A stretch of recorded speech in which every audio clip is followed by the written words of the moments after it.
할렐루야. 무더위와 장마 가운데서도 예배를 사모하는 마음으로 이 자리에 오신 여러분들 사랑하고 축복합니다. 우리 옆에 계신 분과 이렇게 인사 나누겠습니다. 함께 예배함이 기쁨입니다. 함께 예배함이 기쁨입니다. 다시 한번 인사합니다. 주님이 우리를 만나 주십니다. 시작. 주님이 우리를 만나 주십니다. 아멘. 이 시간에 거기서 내가 너와 만나리라 라는 제목으로 준비한 말씀 나눌 때에 여러분들 한 가지 이상 꼭 나에게 주시는 말씀 음성 듣고 가지고 돌아가는 귀한 시간 되기를 원합니다. 오늘 본문인 출애굽기 25장부터 이제 27장까지는 성막 설계도에 대한 말씀입니다. 하나님께서는 출애굽하여 이제 홍해를 건넌 이스라엘 백성들에게 구름 기둥과 불 기둥으로 인도해 주시고, 그리고 만나와 메추라기로 먹여 주시고, 그리고 이제 시내산에 이르러서 십계명 율법을 주셨습니다. 그리고 이제 하나님의 집 성막을 지으라라고 말씀하십니다. 그럼 성막을 통해서 하나님께서 우리에게 주시는 메시지는 무엇일까요? 첫째, 삶의 중심에 성막을 세우라입니다. 앞서 24장에서 모세는 시내산에 올라가 하나님의 임재를 6일 동안 기다렸습니다. 출애굽기 24장 16절 말씀 우리 함께 읽으시겠습니다. 시작. 여호와의 영광이 시내산 위에 머무르고 구름이 엿새 동안 산을 가리더니 일곱째 날에 여호와께서 구름 가운데서 모세를 부르시니라. 아멘. 네, 이 6일 동안의 기다림을 끝에 이제 일곱째 날 하나님께서 모세를 부르시는데요. 그리고 이제 성막에 대한 말씀을 해주십니다. 그런데 24장 18절에 따르면 모세에게 성막의 설계도를 알려주시는 그 기간이 40일 밤낮이라는 것을 우리가 알 수 있습니다. 왜 이렇게 40일이란 긴 시간이 필요했을까요? 하나님께서는 성막을 매우 세밀하고 정확하게 짓기를 원하셨던 것입니다. 그리고 하나님께서 이제 성막을 짓기 위해서 예물을 가져오라고 하십니다. 우리 25장 1절과 2절 말씀 함께 읽으시겠습니다. 시작. 여호와께서 모세에게 말씀하여 이르시되 이스라엘 자손에게 명령하여 내게 예물을 가져오라 하고 기쁜 마음으로 내는 자가 내게 바치는 모든 것을 너희는 받을지니라. 아멘. 네, 내게 예물을 가져오라. 그렇다면 이 예물은 어디서 났을까요? 애굽에서 10번째 재앙이 있은 후 이스라엘 백성들이 출애굽할 때에 하나님께서는 애굽 사람들의 마음을 준비시켜 주셔서 빈손으로 가지 않게 하셨습니다. 그리고 더 놀라운 것은 창세기 25장 13절 14절에서 아브라함에게 내 백성이 400년 동안 종살이 할 것이다. 그리고 큰 재물을 이끌고 나오리라 라고 말씀해 주셨습니다.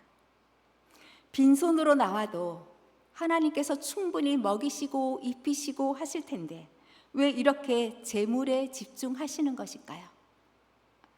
아마도 이스라엘 백성들은 출애굽하는 그 급박한 밤중에 은금패물, 청색 자색, 홍색 실, 해달 가죽 이런 게 광야에서 무슨 필요가 있을까 하며 받아 가지고 나왔을 것입니다.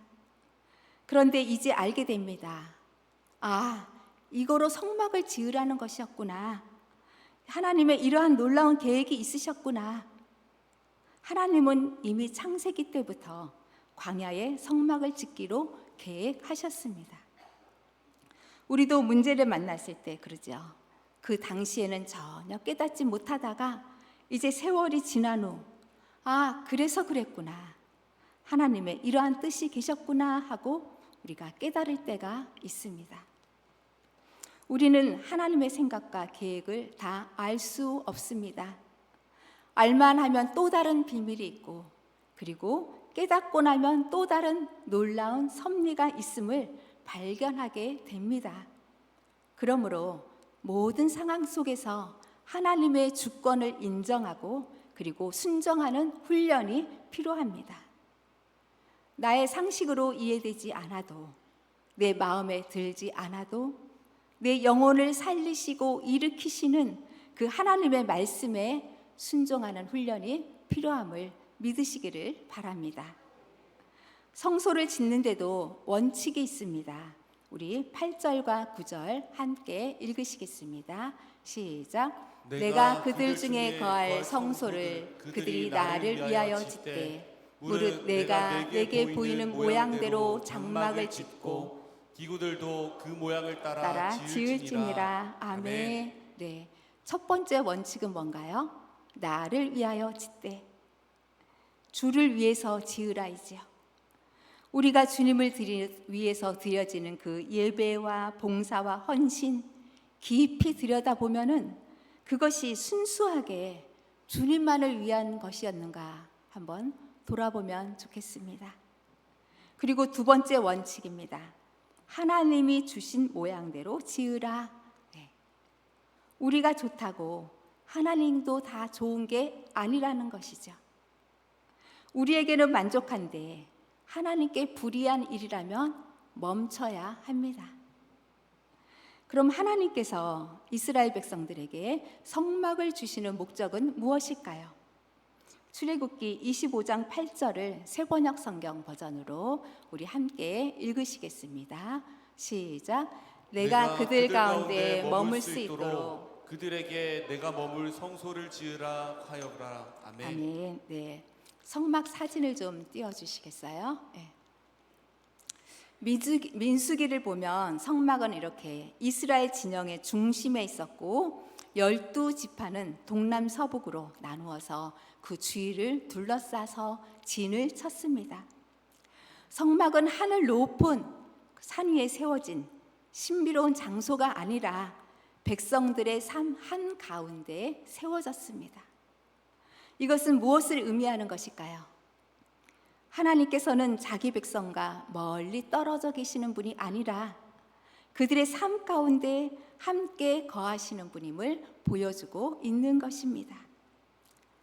하나님께서는 출애굽한 이스라엘 백성을 구름기둥과 불기둥으로 인도해 주셨고 언제나 함께 하셨습니다. 성막은 세상의 웅장한 건축물처럼 화려하거나 눈부신 건물이 아니었지만 그러나 하나님이 함께 거하시는 곳이었습니다. 하나님께서 성막을 지으라는 목적, 성막이 주는 가장 중요한 메시지는 그래서 하나님이 우리 삶 가운데 함께 계신다입니다. 말씀을 통해서 우리 자신을 돌아보기를 원합니다. 나는 얼마나 나의 삶의 중심에 성막을 세우고 있는가?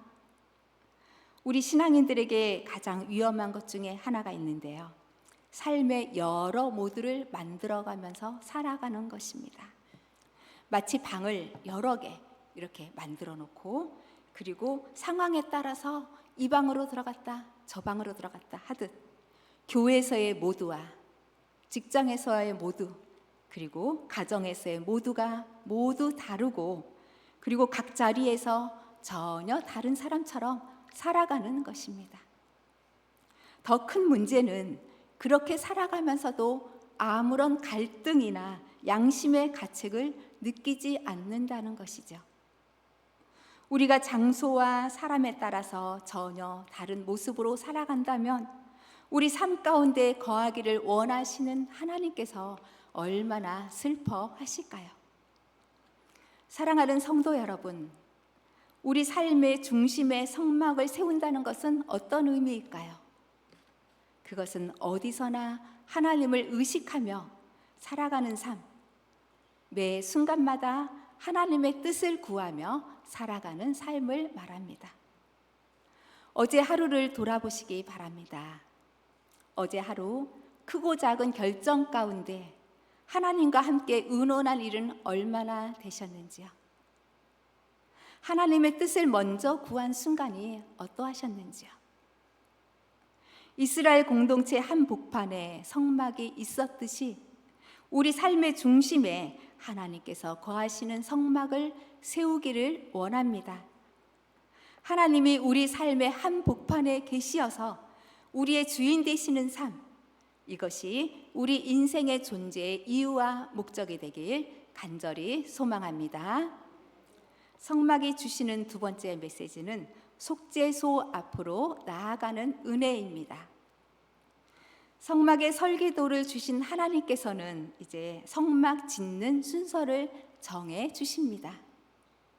외형이 아닌 그 안에 드릴 기구를 먼저 만들라 하시고 가장 깊은 곳 내밀한 지성소에 있는 것에서부터 시작하여서 차근차근 외부에 있는 기구를 만들라고 하십니다. 보통 집을 지을 때 어떠하신가요? 먼저 땅을 파고 그리고 건물의 외곽에 그 기둥을 세우고 그런 다음에 점점 안으로 들어가서 이제 집을 지으죠. 그런데 만약에 건물을 짓기도 전에 침대를 들여놓는다면 어떨까요? 사람들이 아마 어리석다라고 할 것입니다. 그런데 성막은 그 순서가 반대인 것입니다. 하나님은 25장 10절부터 지성소 가장 깊은 곳에 들어갈 기구인 법궤, 증거궤를 만드는 순서부터 말씀해 주십니다. 이는 어떤 의미가 있는 것일까요? 16절 말씀 우리 함께 읽으시겠습니다. 시작. 내가 내게 줄 증거판을 궤 속에 둘지며. 아멘. 네. 법궤가 중요한 것은 그것이 증거판을 넣어두는 곳이기 때문입니다. 그래서 성막을 증거막이라고도 부릅니다. 그러면 증거판이란 무엇일까요? 여러분이 짐작하시듯 하나님께서 직접 새겨주신 두 돌판 십계명입니다. 그럼 이런 의문이 드실 겁니다. 십계명이라고 하지 않고 왜 증거판이라고 말씀하실까? 이것은 십계명이 단순히 이렇게 살아라 저렇게 살아라 하는 그런 명령만 하는 법이 아니기 때문입니다. 십계명은 나는 너의 하나님이고 너는 내 백성이다라는 그런 하나님과 백성과의 약속을 담은 언약의 증표이기 때문입니다. 그래서 법궤는 증거궤, 언약궤라는 표현이 더 정확합니다. 하나님과 백성 사이의 언약을 증언하는 공식 문서인 증거판을 이제 증거궤 안에 넣은 후에 이제 덮개 역할을 하는 그 속죄소에서 하나님께서 이스라엘 백성을 만나 주시겠다고 말씀하십니다. 우리 22절 말씀 함께 읽으시겠습니다. 시작. 거기서 내가 너와 만나고 속죄소 위 곧 증거궤 위에 있는 두 그룹 사이에서 내가 이스라엘 자손을 위하여 내게 명령할 모든 일을 내게 이르리라. 아멘. 네. 속죄의 덮음이란 의미의 그 속죄소는 순금으로 만들어야 했습니다. 왜 순금인가? 순금은 변하지 않기 때문이죠. 그리고 이 속죄소 위에는 반드시 희생 제물의 피가 뿌려져야 했습니다. 이해를 돕기 위해서 사진을 준비했는데요. 네. 지성소 안에 언약궤가 있고 그리고 언약궤 덮개인 속죄소 위에 두 그룹이 서로 마주보며 하나님을 경배하고 있습니다. 마침 강단에 꽃을 보니까 이렇게 강대상을 향해서 서로 마주보고 있네요. 네. 속죄소 위에 이 마주보고 있는 이 두 그룹의 그 사이를 시은소라고 합니다. 베풀 시은의 은 장소서. 하나님께서 은혜를 베푸시는 자리, 하나님의 임재가 나타나는 자리, 그것이 바로 시은소인데요. 여기서 하나님께서 내가 너와 만나리라 라고 하시는 것입니다. 그럼 여기서 두 그룹은 무엇일까요? 이 두 그룹은 호위 천사인데요. 우리 창세기 3장 24절 말씀 함께 읽으시겠습니다. 시작. 이같이 하나님이 그 사람을 쫓아내시고 에덴 동산 동쪽에 그룹들과 두루 도는 풀가를 두어 생명나무의 길을 지키게 하시니라. 아멘. 네. 아담과 하와가 타락한 후의 이야기지요. 에덴에서 쫓겨났을 때에 하나님께서는 그들이 다시 와서 생명나무에 손대지 못하도록 하기 위해서 그룹을 두시고 그것을 지키도록 하셨습니다. 이 그룹은 범죄한 인간이 하나님께 접근하거나 함부로 나아갈 수 없게 하는 그런 무서운 존재였습니다. 그런데 이 심판의 상징인 이 두 그룹이 지금 이 그룹 사이를 지금 시은소, 은혜를 베푸는 자리라고 말씀해 주십니다. 이것이 어떻게 가능할까요? 하나님께서는 죄 때문에 쫓겨나서 그래서 나를 만날 수 없게 한 자리, 나는 여기에 너희가 와서 나를 만날 수 있도록 하겠다. 너희 죄를 용서하는 자리로 삼아주겠다. 다시 살리겠다. 지켜주겠다라는 그런 뜻입니다. 그렇습니다. 증거계를 속죄소로 덮으신 것은 죄인을 향한 하나님의 긍휼과 사랑입니다. 하나님은 이 율법 위에 속죄소를 덮어주심으로 이제 심판만이 아닌 속죄와 화해의 길을 열어주셨습니다. 하나님께서 바로 이 속죄소 위에서 내가 너와 만나리라 라고 약속해 주십니다. 그렇다면 여러분의 시은소는 어디인지요? 하나님 앞에 나아가는 기도의 자리입니다. 그곳에서 하나님은 여러분을 만나시고 위로하시고 은혜를 베풀어 주십니다. 여러분의 시은소에서 하나님 앞에 회개함으로 나아가시기를 바랍니다. 죄성을 가진 우리는 자신의 의로 하나님 앞에 나아갈 수 없습니다. 하나님께 나아갈 때에 가장 먼저 해야 할 것은 자신의 죄를 인정하고 철저히 회개하는 것입니다. 교회에 오시면 가장 먼저 기도를 하시지요. 어떤 기도 하시는지요? 한 주간의 지은 죄를 하나님 앞에 고백하고 용서받는 그런 기도를 올려드리실 줄로 믿습니다. 우리가 주일 3부 예배 때도 창조의 아버지 찬양하고 그리고 바로 회개의 기도 시간이 있습니다. 그리고 난 후에 신앙 고백을 하지요. 한 주간의 모든 죄를 고백하고 깨끗하게 용서받는 게 먼저라는 것입니다. 이렇게 사죄의 은총을 받은 후에 정결해진 그 마음으로 우리의 신앙을 고백하고 그리고 나서 하나님의 말씀을 받습니다. 그런데 회개 없이 하나님의 말씀을 받으면 어떻게 될까요? 내 마음의 죄악으로 가득 차 있으니 말씀을 받을 때에 자기식으로 해석하기가 쉽습니다. 혹은 또 말씀을 들어도 말씀에 대한 열매를 맺지 못할 수 있습니다. 사죄의 은총을 받은 후에 정결해진 그 마음에 하나님의 말씀을 채워야지만 그 말씀을 살아낼 수가 있는 것입니다. 마치 숨을 들이마시기 위해서 숨을 후 하고 토해내듯이 내 생각을 비워내고 나의 죄를 토해내면 그 비워진 마음 속에 하나님의 임재가 밀려옴을 믿으시기를 바랍니다. 바라기는 속죄소가 죄 사함과 화목의 자리였듯이 성전에서 여러분 각자의 골방에서 하나님 앞에 진정한 회개를 올려드리기를 바랍니다. 그리하여 시은소 은혜의 보좌 앞으로 담대히 나아가는 저와 여러분 되시기를 간절히 소망합니다. 사랑하는 성도 여러분, 하나님께서는 이스라엘 공동체의 중심에 성막을 두게 하시고 그리고 그들 가운데 거하셨던 것처럼 하나님은 우리의 삶 가운데 함께 하시는 분이십니다.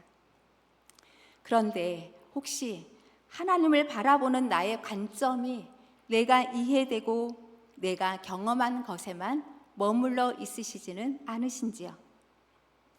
어느 여행객이 캐나다의 한 호숫가를 지나가고 있었습니다. 그런데 할아버지 한 분이 낚시를 하고 계시는 거예요. 재미삼아서 구경을 하는데 마침 할아버지가 엄청난 월척을 낚았습니다.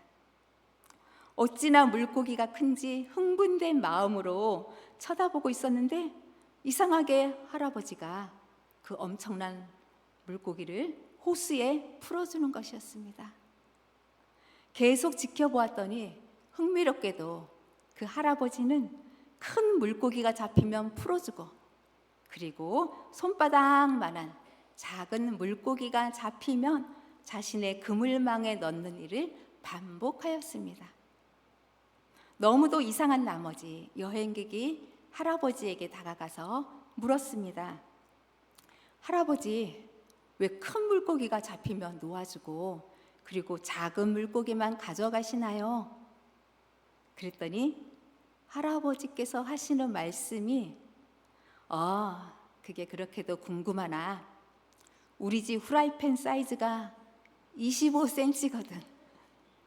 그보다 더 큰 물고기는 필요 없다네. 그보다 더 큰 물고기는 필요 없다네. 이해가 되시는지요? 물고기가 크면 어떤가요? 토막을 내서 먹으면 되죠. 그런데 이 할아버지의 관점은 자신의 집 후라이팬 사이즈에만 머물러 있었던 것입니다.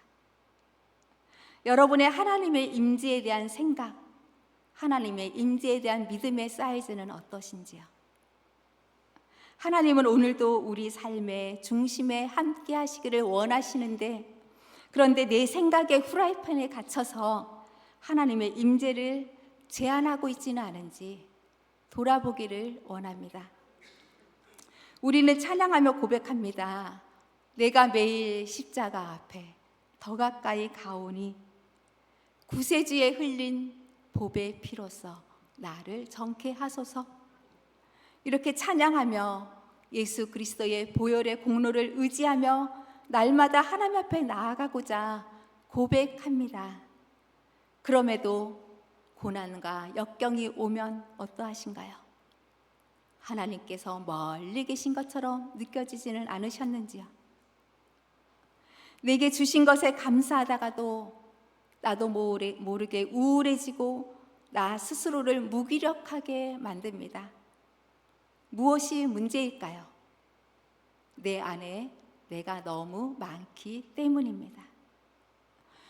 왜 그렇게도 하나님께서는 우리에게 회개하라 비워라 하시는 것일까요? 이유가 있습니다. 하나님으로 채워주시기 위함입니다. 속죄소에서 우리를 만나주시고 그리고 말씀하시는 하나님으로 우리를 채워주시기 위함입니다. 세상의 바램으로 우리의 마음이 꽉 차 있으면은 하나님이 우리 안에 들어오실 수 없기 때문입니다. 거기서 내가 너와 만나리라. 우리 안에 세상을 향한 마음을 다 비워낼 때에 하나님께서 우리에게 오셔서 우리를 만나주시고 우리를 향한 하나님의 뜻을 이루어 가심을 믿으시기를 바랍니다. 그래서 하나님으로 꽉 찬 인생, 하나님으로 배부른 인생으로 살아가시기를 간절히 소망합니다. 요한복음 4장을 보면 예수님께서 사마리아 수가성의 한 여인을 만나 주십니다. 그리고 목이 말라서 물길로 온 여인에게 이렇게 말씀하십니다. 우리 요한복음 4장 13절 14절 말씀 함께 읽으시겠습니다. 시작. 예수께서 대답하여 이르시되 이 물을 마시는 자마다 다시 목마르려니와 내가 주는 물을 마시는 자는 영원히 목마르지 아니하리니 내가 주는 물은 그 속에서 영생하도록 솟아나는 샘물이 되리라. 아멘. 네. 세상의 것으로 채우면 아무리 채워도 목이 마르지만, 그러나 예수님을 만난 인생, 하나님으로 배부른 인생은 영원히 목마르지 않습니다. 그러므로 내가 겪고 있는 이 고난과 역경도 하나님께서 함께하고 계심을 믿으시기를 바랍니다. 그리고 육과 같이 주신 이도 여호와시요 거두시는 이도 여호와이시니이다라고 주님만을 찬송하며 고백하는 우리가 되기를 원합니다. 그리할 때에 여기서 내가 너와 만나리라, 이 약속이 현실화 되는 것입니다. 마지막으로 우리 함께 이렇게 고백하기를 원합니다. 우리 2번 반복해서 외치겠는데요. 내가 하나님을 만났습니다. 우리 옆에 계신 분과 함께 손을 뻗어서 우리 고백하겠습니다. 시작. 내가 하나님을 만났습니다. 내가 하나님을 만났습니다. 아멘. 네. 오늘 이 시간 이후 예배드리고 돌아가실 때마다 내가 하나님을 만났습니다. 이런 고백을 가지고 돌아가는 저와 여러분, 우리 승연교회 공동체 되길 간절히 소망합니다. 이제 말씀을 생각하며 2가지 기도 제목으로 함께 기도하기를 원합니다. 첫 번째 기도 제목입니다. 하나님이 우리 삶 가운데 함께 계심을 머리로는 알면서도 삶의 현장에서 하나님을 의식하지 못하고 내 감정대로 살았음을 용서하여 주옵소서. 우리 통성으로 회개하며 나아갑니다. 하나님